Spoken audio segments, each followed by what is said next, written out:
श्री विष्णु पुराण तृतीयांश अध्याय 14 श्राद्ध प्रशंसा। श्राद्ध में पात्र अपात्र का विचार। और वह बोले, हे राजन, श्रद्धा सहित श्राद्ध कर्म करने से मनुष्य, ब्रह्मा, इंद्र, रुद्र, अश्विनी कुमार, सूर्य, अग्नि, वसुगण, मरुदगण, विश्वदेव, पितृगण, पक्षी, मनुष्य, पशु, सरीसृप, ऋषिगण तथा भूतगण आदि संपूर्ण जगत को प्रसन्न कर देता है।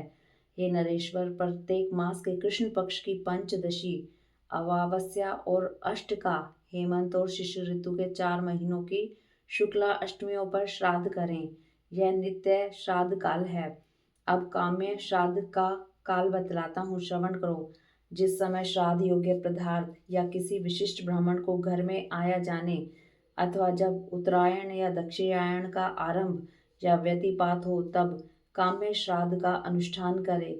विषुवत संक्रांति पर, सूर्य और चंद्र ग्रहण पर, सूर्य के प्रत्येक राशि में प्रवेश करते समय, नक्षत्र अथवा ग्रह की पीड़ा होने पर, दुःस्वप्न देखने पर और घर में नवीन अन्न आने पर भी काम्य श्राद्ध करें।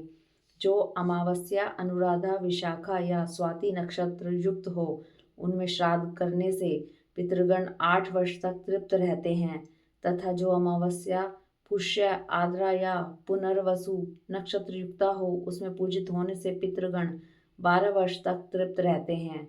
जो पुरुष पितृगण और देवगण को तृप्त करना चाहते हो, उनके लिए धनिष्ठा, पूर्व भद्र प्रदा अथवा शत अभिशान नक्षत्र युक्त अमावस्या अति दुर्लभ है।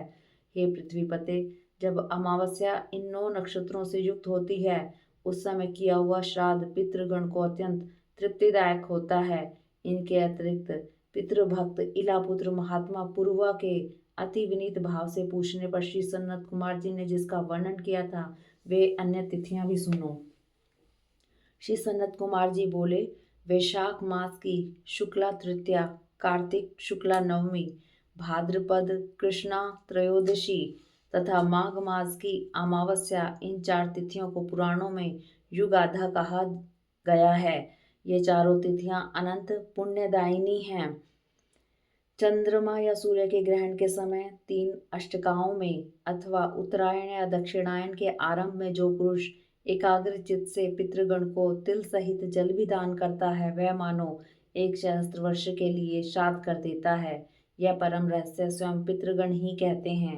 यदि कदाचित माघ की अमावस्या का शतभिषा नक्षत्र से योग हो जाए, तो पितृगण की तृप्ति के लिए यह परम उत्कृष्ट काल होता है।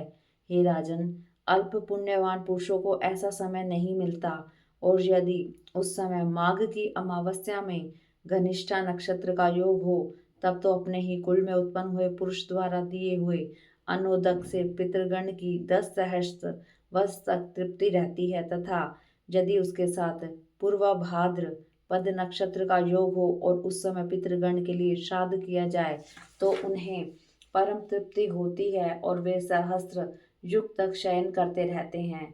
गंगा, शत्रु, यमुना, विपाशा, सरस्वती और नैमिष अरण्य स्थित गोमती में स्नान करके पितृगण का आदर पूर्वक अर्चन करने से मनुष्य समस्त पापों को नष्ट कर देता है। पितृगण सर्वदा यह गान करते हैं कि वर्षा काल भाद्रपद शुक्ला त्रयोदशी के मघा नक्षत्र में तृप्त होकर फिर माघ की अमावस्या को अपने पुत्र पौत्र आदि द्वारा दी गई पुण्य तीर्थों की जलांजलि से हम कब तृप्ति लाभ करेंगे। विशुद्ध चित्त, शुद्ध धन, प्रशस्त काल, उपयुक्त विधि, योग्य पात्र और परम भक्ति, ये सब मनुष्य को इच्छित फल देते हैं। हे पार्थिव, अब तुम पितृगण के गाए हुए कुछ श्लोकों का श्रवण करो। उन्हें सुनकर तुम्हें आदर पूर्वक वैसा ही आचरण करना चाहिए।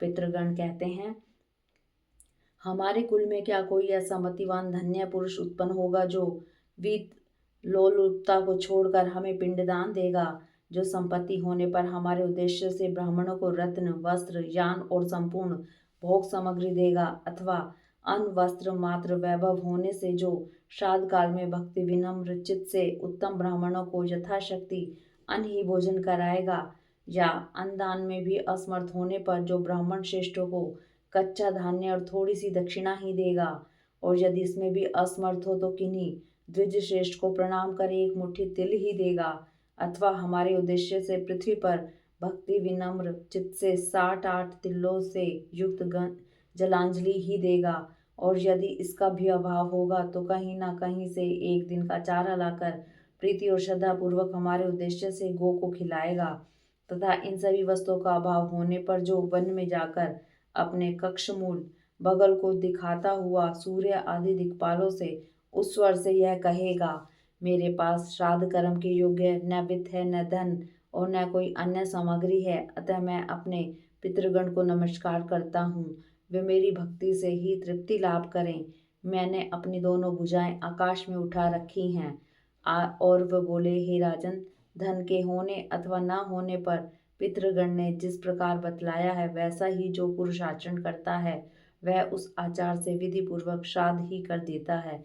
इति श्री विष्णु पुराणे तृतीयांशे चतुर्दश अध्याय।